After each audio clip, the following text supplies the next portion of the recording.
Hi guys, so we're gonna start. Get ready with me, and we're gonna talk about Alexandra syndrome. Dude, I have this things because of my glasses. I'm blind. Anyways, um, so yeah, I have a daughter named Alexandra who is special needs. She has a syndrome called Smith-Magenis. Um, her syndrome um So I actually discovered she had her syndrome when she was about 5 years old.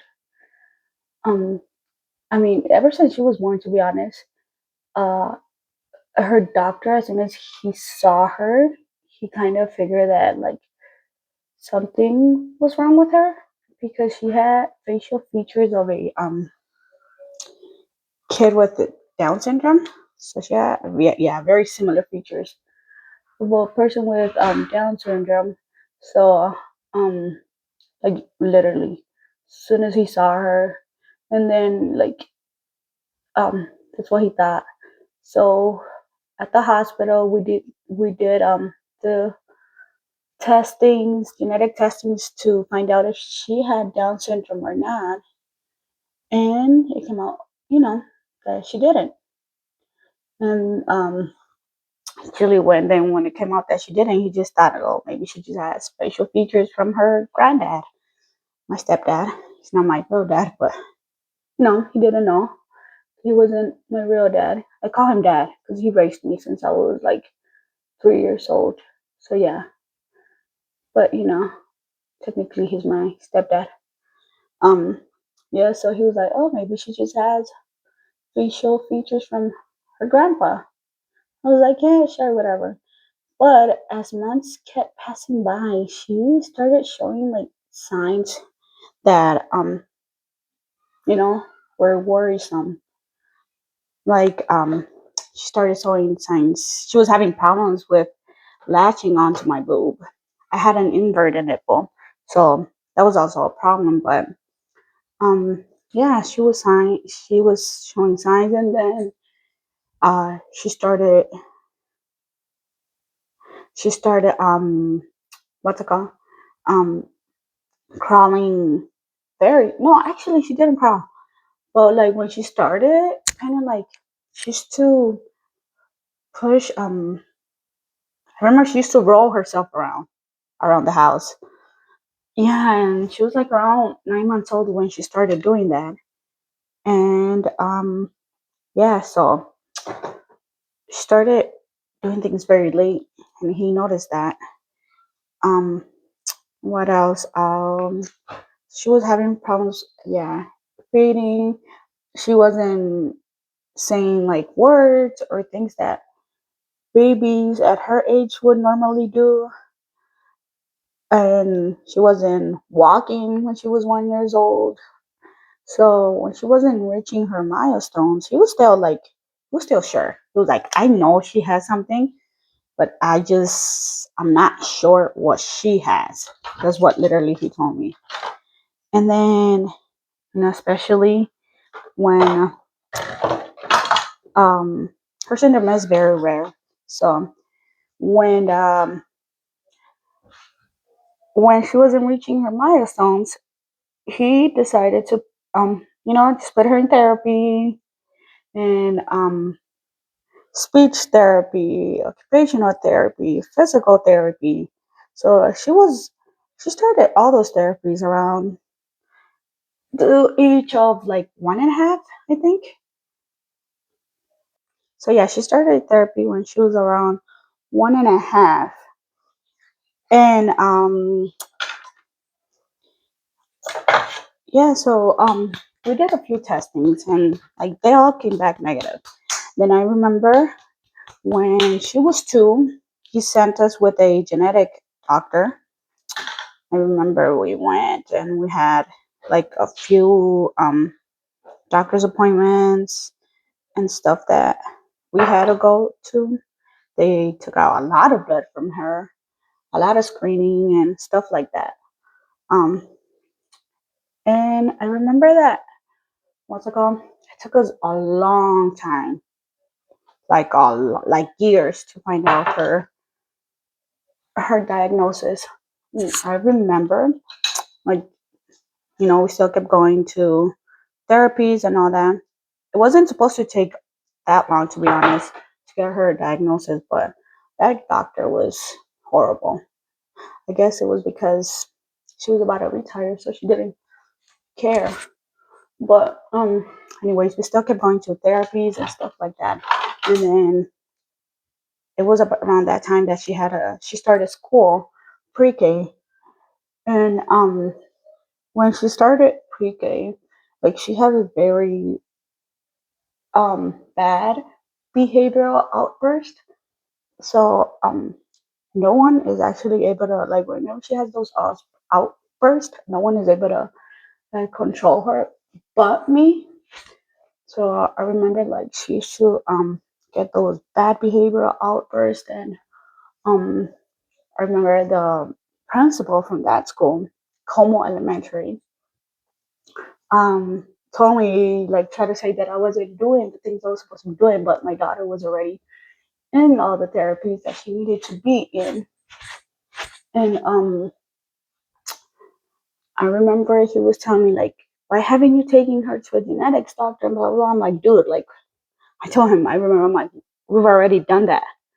I'm like, but I've we're just waiting on the results. Like, literally, I used to call the clinic, and they would always, and I mean always, tell me, like, oh yeah, we'll just send you a letter with her diagnosis. Oh, we'll send you an email, or we'll have the doctor give you a call back. And it would never happen. And that was, like, for years. I'm telling you guys, that happened for like 3 years. They didn't believe me though. So I literally had to sign a paper that would allow the school to contact the clinic so they could send a diagnosis to them, and they could call whatever. The school did it, and the school called, and they also didn't get a response from them. Then they realized I wasn't lying, So what's it called? When they realized I wasn't lying, they were like, all right, whatever. And literally, when they found out I wasn't lying, the um the principal told me, have you ever thought about changing her school? And I'm like, bro, like, what other school am I going to change her to? Like, you guys are the ones that have, the support that she needs to be able to go, to be able to, whatever, go to school. Like, no other school gives the same, yeah, like, yeah. And then, dude, so anyways, yeah. He said that. I was like, whatever, I didn't like that. Soon after, though, we, um, thankfully, we bought our first house. No, hold on. I'm getting ahead of myself. Yeah, no, soon after, like, her tantrums were getting out of control. Like, bad, bad out of control.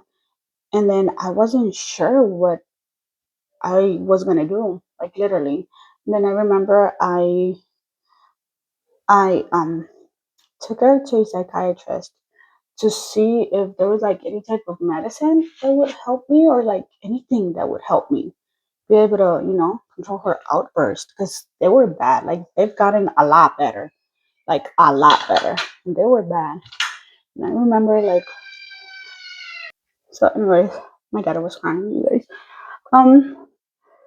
So yeah, I went to the psychiatrist to see if there was anything, like, I could do to help, because until then we didn't have a diagnosis, so I was like, what is it that I can do? And I remember, like, sorry, the psychiatrist walking in, and he was like, then I explained to him, like, all the outbursts that she would have, and, like, that they would last minutes. And then, like, would tell him, that, like, dude, like, she hits herself, Like she used to bang her head on the wall.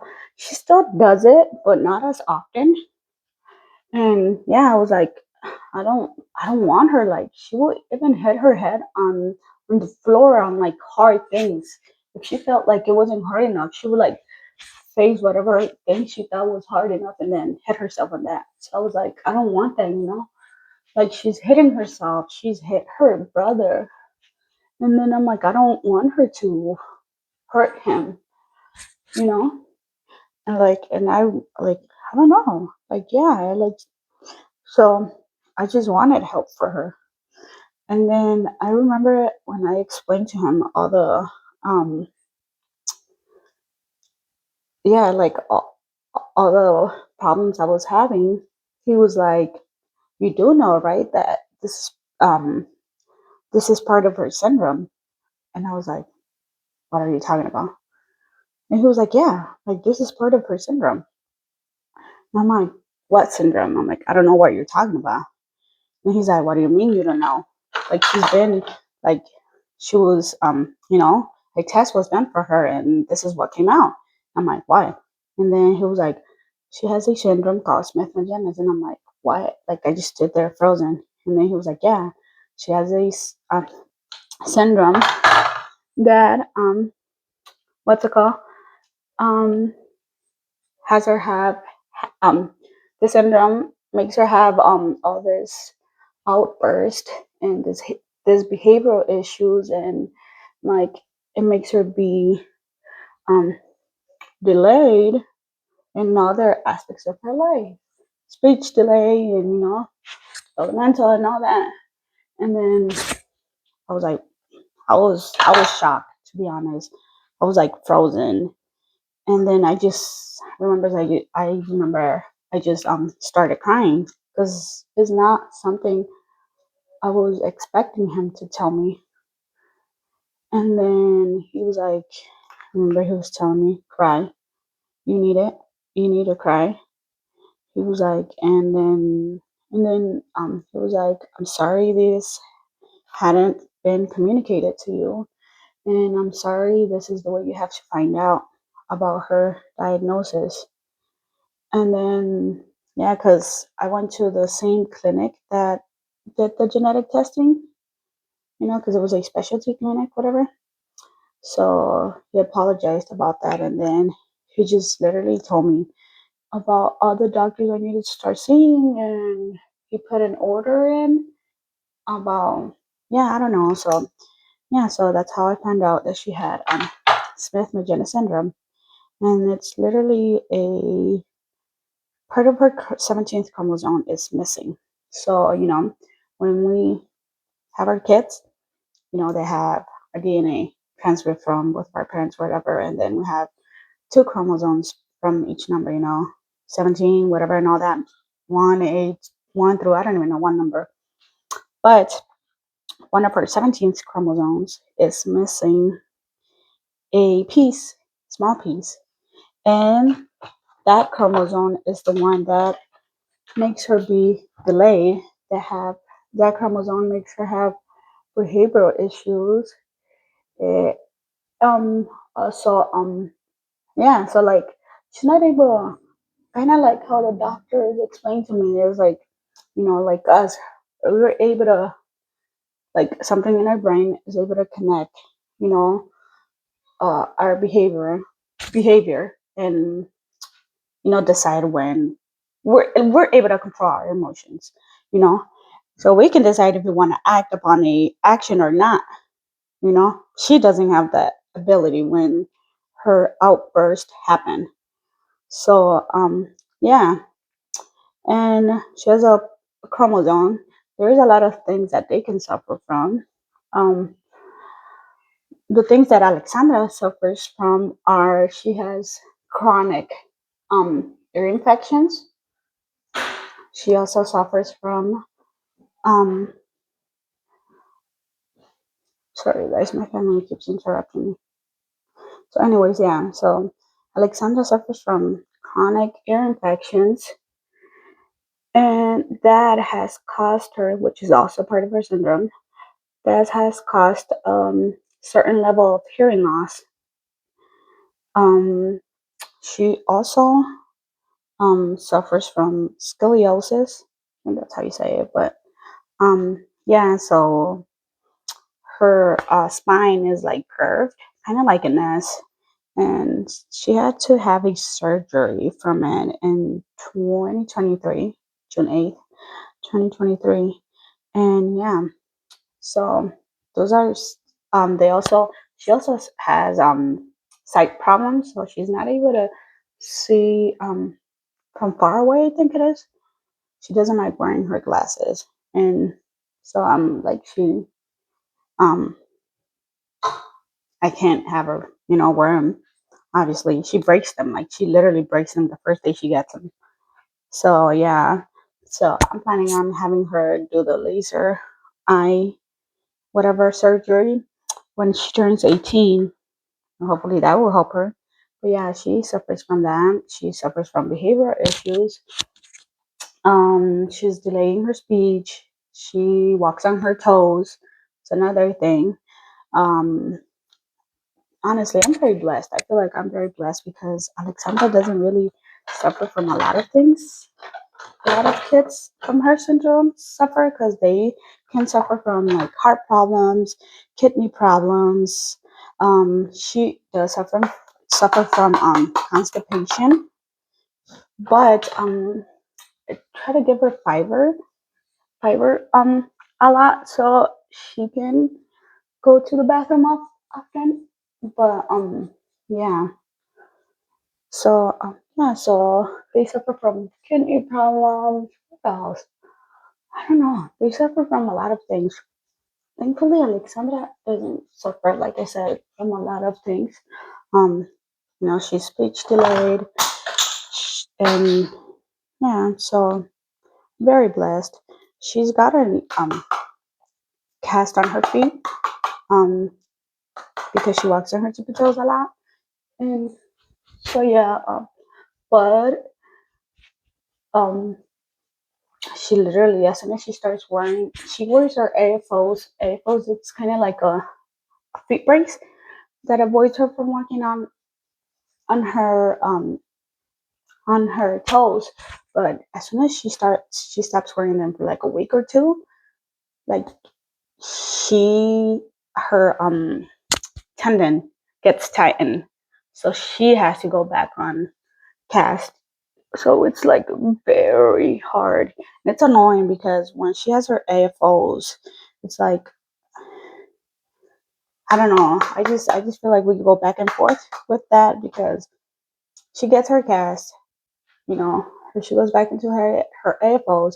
Her AFOs bother her, and then they bother her, so I have to take them off and get them fixed, and then they get fixed. And she's not on her on her AFOs, so her tendons tighten up and stuff like that. So yeah, those are probably something that she suffers from. She loves hugs. Like she loves hugging people. She loves helping people. Another thing, she's very good. Like she is so good with puzzles, you guys. And I love puzzles, so yeah. She's good with names. Like she has a very good memory with names. What else? You guys, another thing we call her? Um, our family says that she has girl fingers because, dude, I don't know, but she's able to unscrew so many things. Like they could be so tight, like so tight, and this girl will unscrew anything. Like we don't even know how she does that. So yeah. Well, yeah, like I guess I'm blessed to be able to say that she doesn't suffer from a lot of things that most kids from her syndrome suffer. And I'm okay with that, to be honest. I'm very happy. I'm happy she doesn't because, to be honest, it will be very hard on me to be able to. I mean, it's already hard, but like it will be harder and it will affect me, I think, a lot more if she suffer from other problems. Because like a lot of kids from her syndrome also die very young, like from complications because of their syndrome. So yeah, I'm blessed, I guess, to be able to say that she doesn't have all that. We do have to also though be going, although she doesn't suffer from like heart problems and stuff like that, she does have a cardiologist because she also can develop problems. Um, she has a she has like 10 doctors. She has a pulmonary doctor. She has a genetic doctor. She has a orthopedic doctor, uh, neurosurgeon, or whatever you call it. Her regular doctor, her ENT, um, what other doctor? Her endocrinologist doctor. Oh my goodness, I don't even know. She has so many doctors, like so many doctors. And then we have to see some we have to see them every 6 months, and some we have to see every 3 months. Then her cardiologist, we only have to see him once a year. So yeah, that's pretty much that's how I found out that Alexandra had her syndrome. She still like we still struggle.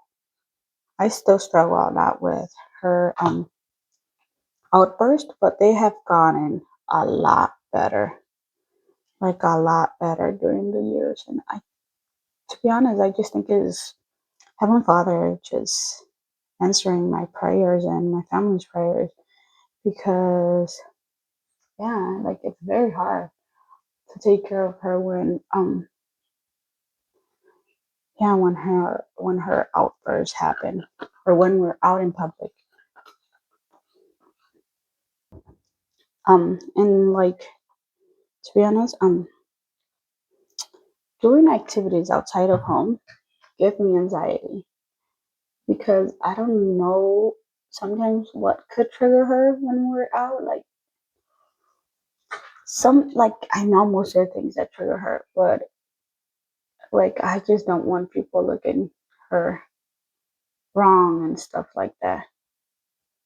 Dude, my mustache is growing. Anyways, yeah.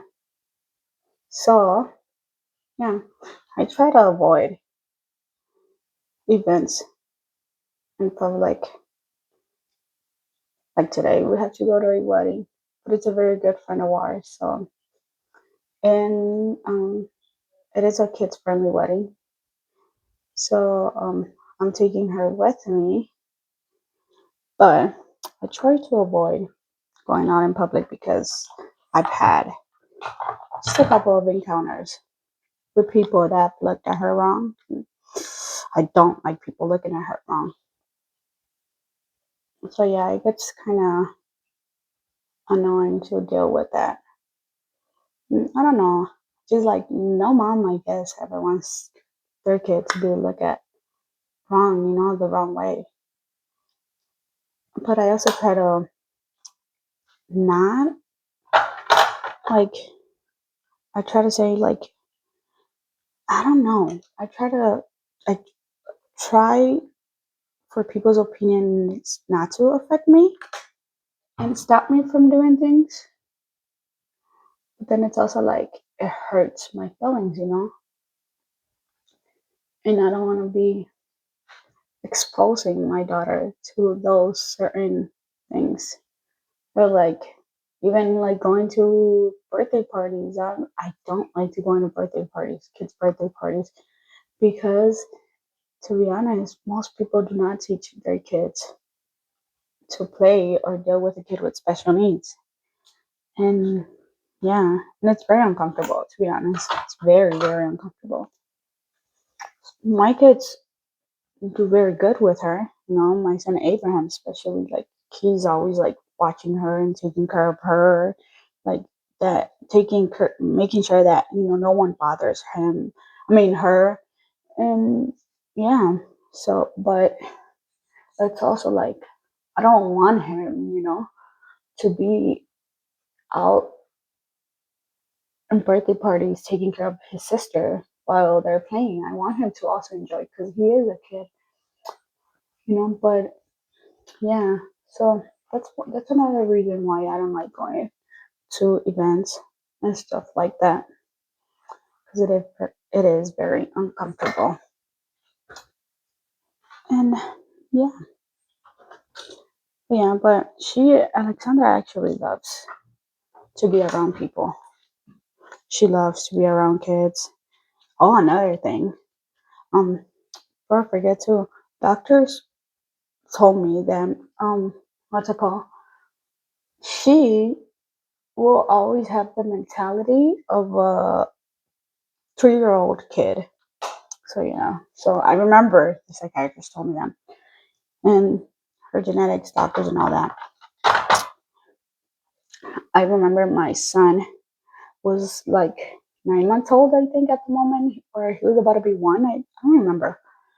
Yeah, he was like about to be one. And I remember he told me, you know, soon your son will surpass her in like all the things that you know she does. Like he'll be able to start doing things that she still can't, and that hurt me a lot because it's not something you want your kid to go through. Like it's just not. It's so yeah. That I remember that really hurt me. That hurt me a lot, which is it's sad, but just deal with it, I guess. Yeah. So, huh. But yeah, it hurts, but it's just I've learned to cope with it, I guess. And yeah, try to teach her as much as I can. I try to teach my nephews and nieces to deal with her and stuff like that, but still hard. It is still very hard. And still hard too because sometimes I have to hold her back from doing things because I know she can get aggressive and I don't want her like hurting kids or like hurting herself. And yeah, so sometimes it gets very hard for her as well. I know that. But yeah, that's pretty much it. That's what. That's how I found out about her syndrome. She's still a very good kid, like I said. She she knows a lot of things. Like she's so good with phones too. Like so good, you guys. You guys, it's my first time trying this thing. This class. I saw it on TikTok and I loved how it looked. So let's see how it looks.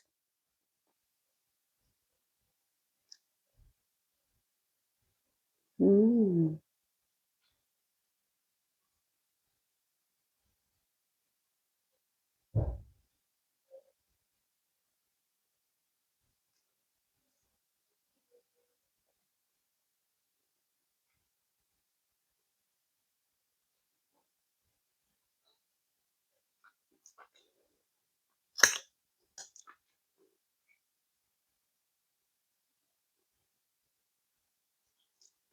okay, I like it.